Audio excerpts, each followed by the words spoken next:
invulnerable to ordinary weapons. The only hope for humanity is a select few with superpowers. The strongest among them was our MC, K. But even he is not almighty, and when he was betrayed by an organization and trapped with dozens of monsters, he died. Fortunately, he regressed back in time to before the apocalypse. He was reborn in the body of a baby, retaining his knowledge of monsters and his main power, which allows him to absorb the powers and abilities of the monsters he kills. After looking around more carefully, he realizes that he has somehow become a baby. As he's trying to figure out what in the world is going on, a slippered foot walks into his room. Kay immediately goes on alert, backing into the corner of his crib as the strange person looms over him. His mind swims with different thoughts as he tries to figure out who this person is and if they are from the organization. But then the woman leans down with a loving look on her face and greets him as A-chan. It looks like this strange woman is his mother, and she came to check on him once she realized that he was awake.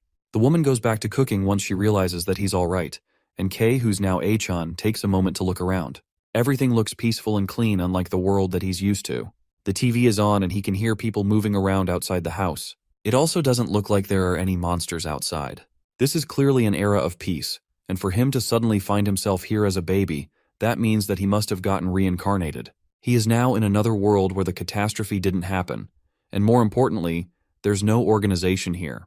That means, for the first time in a truly long time, A-chan is going to have a taste of freedom. Despite everything he has gone through in his life, the god of fate hasn't abandoned him. This day will always be remembered as the day of new beginnings. He takes a look at the nearest calendar and sees that the year is 2020, meaning that he woke up before the great catastrophe. That's not good since he can't do anything with his current baby body. He can't even stand up without holding something, and his little limbs are too small to support his body. His throat also feels strange compared to his older body, so he can't talk either. All of that is terrible news for him since time is of the essence. There's no time for him to just be a normal baby when the world is about to enter the apocalypse. A-chan looks towards his mother and wonders if she is someone he can rely on. Instead of relying on her, though, maybe he can just use her like a puppet to achieve his goals. She has to be good for something. Even if she doesn't look too reliable, she's the only adult that he can get access to. He wonders if she is at least flexible, but several boxes falling from the shelf is enough to disprove that. She isn't good with her hands either, as she piles an impossible high amount of flour into a bowl while cooking. Neither is she good at cooking, and she almost burns down the house while trying to make breakfast. It's obvious that she can't do anything, but she at least tries her best to take care of her baby, even with her hair roasted by the fire she caused earlier. It already feels like the end of the world, and the future of his new life looks rough. The doorbell rings, and his mother goes to answer the door and receive a package that just recently came in. Before she opens the door, though, she has to find her wallet so she can pay for the delivery. As she leaves to find her wallet, A-chan tries to remember the last time he has heard that word. The last time he remembered hearing about packages was when delivery workers took packages to meet a lot of people. Those delivery workers also happened to be infected, and it ended up being a terrifying situation. As he starts to realize the situation and what that package delivery might really mean, the door slowly opens, and a ghoulish voice comes in from the other side, urging him to take the package. As the door fully opens, it's just as A-chan predicted. The person on the other side is infected, and they have turned into a delivery monster. A-chan can't be scared, and even with his baby body, he has to find something to use to defend himself. The only thing available to him is the baby bottle that his mother gave him, and a pillow as well. He grabs the pillow and throws it on the ground, when suddenly the monster launches an attack straight at his head. The powerful blast cuts through the crib, and A-chan grabs his bottle before making a quick escape out of the crib, and landing on the pillow that he threw to the ground earlier. It doesn't have to be said that if a blast like that touches him, then he's definitely dead. Luckily, he has enough experience with fighting monsters from his past life, and from that experience, he knows that there's no way he can beat his current opponent. It looks like an amplified monster, and on top of that, the tentacles on its head look even more dangerous. But another thing he knows is that strong monsters like these are terrible at making tight turns. He tosses his bottle lightly under the monsters and it trips on it while rushing towards him, flying over his head and crashing through the window. For the first time ever, A-chan is actually grateful for all the brutal battles that he went through in his past life. As he's celebrating his victory, a tail sprouts out from his back and rushes out the window after the monster. It reaches the dead body laying on the street and eats up the monster core like a living being. A-chan grabs the tail and looks at it as it munches on the monster core. He's familiar with it, since this is the ability he had in his previous life, the Tail of Toady. It's a powerful ability, but he has no idea why he still has it even after reincarnating. The Great Catastrophe is set to happen 4 years in the future, and Kay in his past life was born 3 years after that. He doesn't know what's going on, but but he's incredibly lucky to get this ability out of nowhere. In his past life, he got the ability after absorbing the core of a monster that also had the coyote tail. Another fortunate thing is that the younger someone activates their power, the stronger it will turn out to be. To test it out, he turns his hand into a sharp blade and uses it to strike his crib, bending it instantly. In his past life, he awakened as an S-class when he was 7, but since he has this power as an infant, then he will become the legendary triple S rank this time. This is his ticket to riches, fame, and beautiful women. In that case, he doesn't need to stick around in this house and play the role of a clueless baby. As he crawls away to start his new life, the crib that he bent earlier starts to fall, and its aim is right on top of him. Achan tries to move out of the way, but his body gives up on him, and he's left unable to move. The metal crib eventually cracks and starts to fall to the side, and the last thing he sees as his eyes close is his mother desperately rushing to his side as the crib falls. He remembers his past life and his ruthless master that put him through many horrible trials. The man made him do disgusting things like eating dog food to survive. Things like that were to prove that he really is just the organization's dog. Achan grits his teeth, angry at the fact that he is referred to as the organization's dog. He wakes up slowly as the sun starts to shine on his face. It looks like he blacked out after defeating the monster. He slowly pushes himself up and sees his mother sitting close by and writing in a book. It looks like she managed to save him after all. But now the question is why he passed out in the first place. It looks like the power of his ability is too much for his body. He only used it for 30 seconds, and yet, it completely wore him out and left him completely defenseless. For now, he needs to get stronger if he wants to be able to handle his powers again. As he's thinking about that, he hears the sounds of his mother crying. He takes a look at the book that she's reading and it's covered sticky notes. On the page, she writes about how she almost lost her treasure. It seems like she's talking about him. There's also a nasty bruise on her back, and it's likely that she got the bruise from protecting him. His mother from his past life would have happily sold him to the organization for a quick profit, and yet this woman risked herself to protect him. He reaches one of his tiny hands to comfort her, and as soon as she feels him touching her, she reaches over and grabs him in a tight hug. It looks like this woman is different from her, and that makes him decide to stay with her for a while. Regardless, there's still not a lot of time, and the world will change in less than a week. The next monster should already be on its way, and he needs to be able to fight for more than 30 seconds if he wants to protect his new home. Outside their apartment, a window cleaner shivers in pain as blue slime seeps out of his eyes, mouth, and nose. The blue slime slips down and enters the drain pipes below him, on its way to somewhere specific. As Achan is considering his next steps, his mother brings something over to him covered in a red blanket. She removes the blanket to reveal a dog inside a cage for him. She got the dog from their neighbor so that he can have a companion. Achan remembers the dog from his past life. It was a fierce mutt, and he never thought he would see it again in this life. On top of that, the dog is way too big to be a baby's playmate. However, this might turn out to be a good thing for Achan. His mother might be a bit ditzy, but it looks like she can be useful sometimes after all. If he trains the dog right, then it can end up becoming a strong ally, and it can even grow into a means of transportation. Having a big dog might not be so bad after all. His mother smiles at the little grin on his face. It looks like she made the right decision, and it at least made him happy. She leaves the two of them to play while she goes to do some more chores around the house. Achan stares the dog down as he wonders what he's going to do with it. For now, he's going to need to feed it first. He gives the dog a sausage from the kitchen and orders it to eat. If he eats it, then Achan will become its master, and the training can begin. Despite the baby's attempt at forming a contract with the dog, it seems like it's too simple-minded to understand what they are doing. As the dog bends down to pick up the sausage, Achan stomps on his head, showing off the difference in their power dynamic. However, even though the dog doesn't understand what the baby is saying, that doesn't mean that it'll tolerate disrespect. It punches Achan with two well-placed paws to the face, sending the baby flying. Then it turns away to enjoy its sausage in peace, but the baby isn't going to take that laying down. Achan leaps up to attack the dog with a loud battle cry. He pounces on the dog, and the two of them fight it out while the mother laughs at their antics. It looks like the two of them have already become friends. As she's cooking, she realizes that she's out of flour. When she bends down to try and find it though, a blue slime monster comes up from the sink and towers over the fighting dog and baby, aiming directly for the oblivious woman who is still trying to find some new flour to use and cook. The slime monster lifts into the air and aims directly for Achan's mother. The dog springs into action and rushes to go for the monster before it can hurt her. It gets there just in time to push her into the sink cupboard before the slime can attack her. Thankfully, the mother doesn't know what's going on, while the slime and the dog fight behind her. Achan watches the whole thing happen with an unimpressed look on his face. The monster is way too weak to cause any real problems, but it'll still be troublesome to deal with. Its liquid makes slashing and stabbing attacks useless, so they have to find another way to deal with it. His mother tries to get herself out of the cupboard, but she's more concerned about the pain in her head, not even realizing the intense battle happening between the dog and the monster behind her. The slime eventually starts to envelope the dog, and begins to morph into something different. Achan is going to have to act fast before things get out of control. He remembers from his past battles that the slime monster is weak to dryness, so he has to find something to use to dry it up. He immediately notices his bottle filled with powdered milk and opens it before tossing it at the monster. The slime recoils and shrinks in size before bouncing around the room. Losing moisture thanks to the milk sent it into a panic, and it's reacting because of it. Achan takes the opportunity once it stops moving to trap it under a dustbin. It looks like things have cleared up, and both the dog and his mother peek their heads up from behind the kitchen counter. His mother then accidentally spills flour on the both of them, leaving them more disoriented than they already were.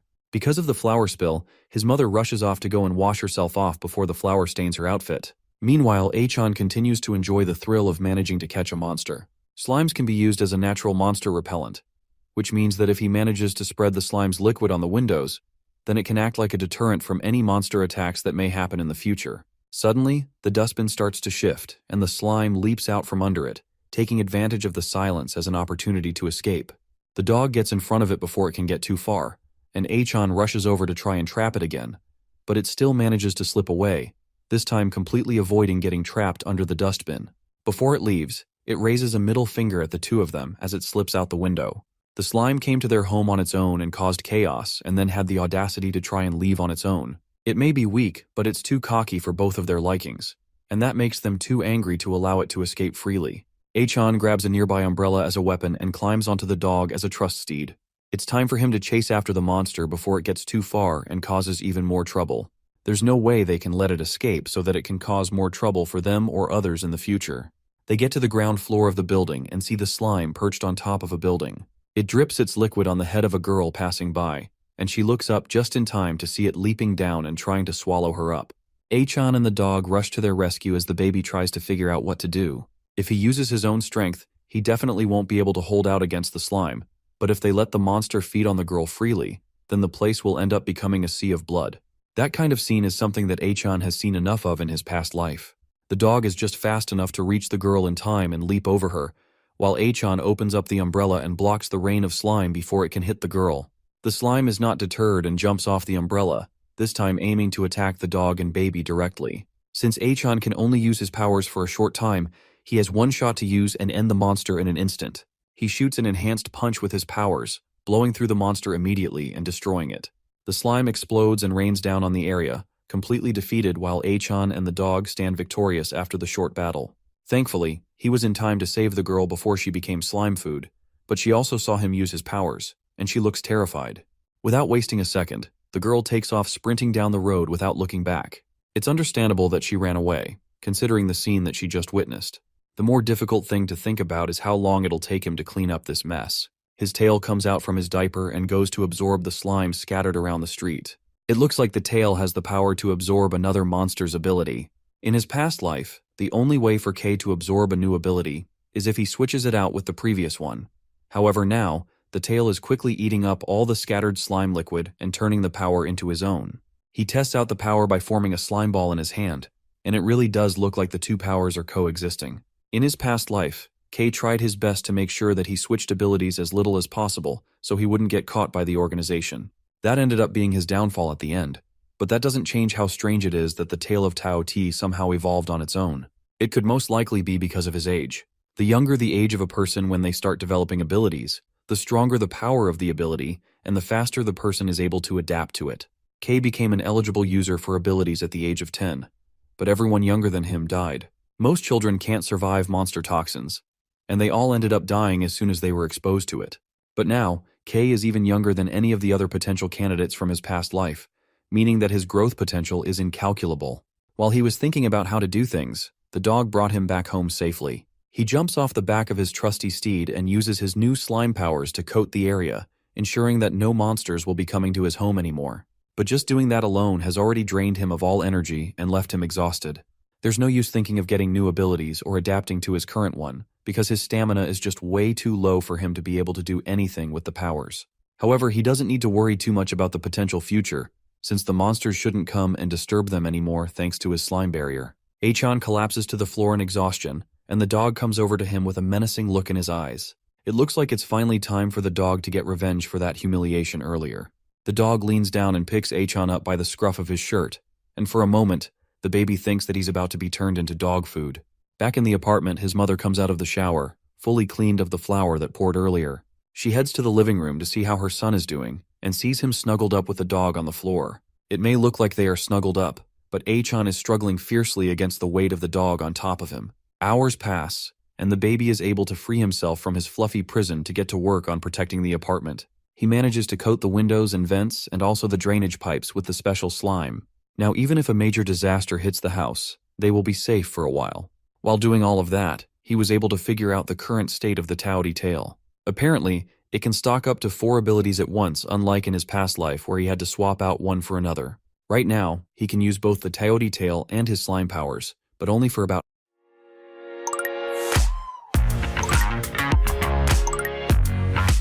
half a minute. In order to prepare for a major disaster, he's going to need to do other things. One of the first things any survivor desperately needs in the apocalypse is supplies. The biggest cause of death after the disaster wasn't even the monsters. It's the starvation caused by disrupted logistics, which eventually led to the desperate scramble for supplies. If someone can manage to stockpile on supplies early on and avoid the conflict altogether, that person can even create followers and have people on their side during the most dangerous parts of the disaster. Achan will need to prepare it as soon as possible, but as a baby, there's a limit to what he can do. Supermarkets are crowded, and eventually, places will be full of monsters. If even one person gets infected, the disease will spread around rapidly with no hope of slowing down. With his current body, Achan definitely won't be able to handle a large horde alone, but there also aren't many places that he can get supplies from right now. As he's thinking about any other options he might have to get supplies in the future, his mother's phone rings on the living room table. He goes to check who it is and sees messages coming in from the landlord's group chat. Luckily, her phone isn't locked, so he can easily open it up and see what's going on. The people in the group chat are discussing a weird virus that's spreading around and how people infected by the virus are becoming monsters. It's clear that they don't yet know the severity of the apocalypse that's coming, and Achan is more than happy to enlighten them a bit about it. He sneakily creates an account and hops into the room, informing people about how a great disaster is coming, and they need to get their supplies before everything goes to chaos. Although he's trying to help them by giving them carefully guided instructions, it's clear that no one believes him. The fact that he doesn't even have a profile yet since he freshly created the account also doesn't help his case. There's nothing for him to do as a baby, and online forums aren't much help either. At this rate, all of them will end up dying before the organization even forms. A friend request suddenly comes in on the phone. He accepts the request out of curiosity, and the person on the other end cuts to the chase and tells him that they want to make a deal with him if he is really searching for supplies. The person's username is Hot, and it sounds familiar to the baby. That was the same name of a woman who worked for the organization that was also named Hot. His guess is spot on, and the person on the other side of the screen is indeed the Hot that he's thinking of. She relaxes against the chair in a room filled with computers and gadgets while texting him. It looks like things are about to get very interesting for her. It's clear that whoever she's talking to is a very cautious person, however. Before making any type of deal, they want to hear what her plan is. Talking to them has already become very troublesome, and they've barely spoken any words to each other. So she decides to be direct and make him a proposal in hopes of sealing their deal. She offers to give him all the supplies he wants, whether that be food, water, armor, or whatever else they may need. The only thing that she will place a price on is any information that he needs. That goes for 100 million yen. But for Hot, transportation is also a problem, so she offers to give him the information that he needs, if he gives her 20% of the supplies that he collects. Both the tone of her voice and the 100 million yen starting price sound like something more fitting for a grade schooler. Looking at it logically, there's no way that this person he's talking to isn't the Hot he remembers from the organization. He continues relating with her, asking her directly why he should trust anything she says. On top of that, he also asks why he should even agree to the negotiations in the first place. Hot asks him if he is hoping to become an enemy instead of an ally. She would prefer that they get along instead of bickering or distrusting each other. The baby agrees and asks to know where the place to pick up the supplies is. She tells him that she put the information in a mailbox at the bottom floor of the apartment building where he lives. The organization hasn't formed yet, which means that Hot isn't an executive of it yet. And despite that, she's still a dangerous woman who uses information to toy with people for her own gain. Once she sets her eyes on her target, she will use every trick she knows to exploit the person to the fullest extent that she can. There's no way she would want to get along with someone that she just started talking to. She just wants to lure him into a trap using information as the bait. This time, however, Achan is wise to her tricks, and he will be the one to stir things up, not her. He takes a rest first and sleeps for 2 hours. By the time he wakes up, his used-up stamina from earlier is completely recovered, and he's ready to go and get the information he needs. The elevator has security cameras, and he definitely doesn't want to reveal his identity to her so easily. So instead, he turns his attention to the stairs. As he gets there, he realizes that there is one problem with his plan. He is still a baby, and the stairs are much too difficult for him to climb with his current body.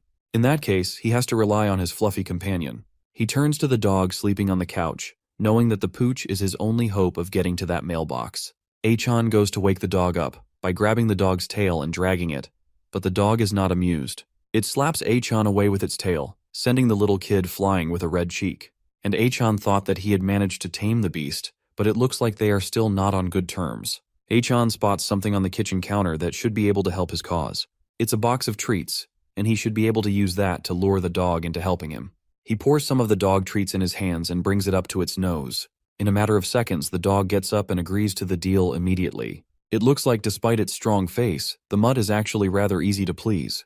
With his transportation secured, the next step is getting to the place where Hot dropped the information before his mother wakes up. He rides the dog through the apartment building and eventually reaches where the mailboxes are. Inside one of the mailboxes, there's a pink letter sticking out of it. That's obviously what his target should be. But there's also a camera watching the area as well. It's obvious that Hot wants to use the camera to confirm his identity. If that happens, then his information will be sold immediately and he will lose his upper hand. Hot doesn't mess with people she doesn't know, so Achan has to keep his anonymity no matter what. In that case, he just has to throw her off. The baby activates his powers, stretching slim red tendrils around the room and scanning the surroundings for anything suspicious. Besides the apartment's security camera, he manages to find 3 other hidden cameras most likely installed by her. It's obvious that she desperately wants to expose his identity. Hot laughs in her computer room, eagerly waiting to see what kind of sucker will fall for her trap this time. However, without anyone getting close to the mailbox, she receives a confirmation from the person that she's been speaking to that he has already collected the information. She desperately looks through the camera footage, but the only thing she sees on the feed is a dog idly standing beside the mailbox. Little does she know that behind the dog is the target of her annoyance, sneakily trying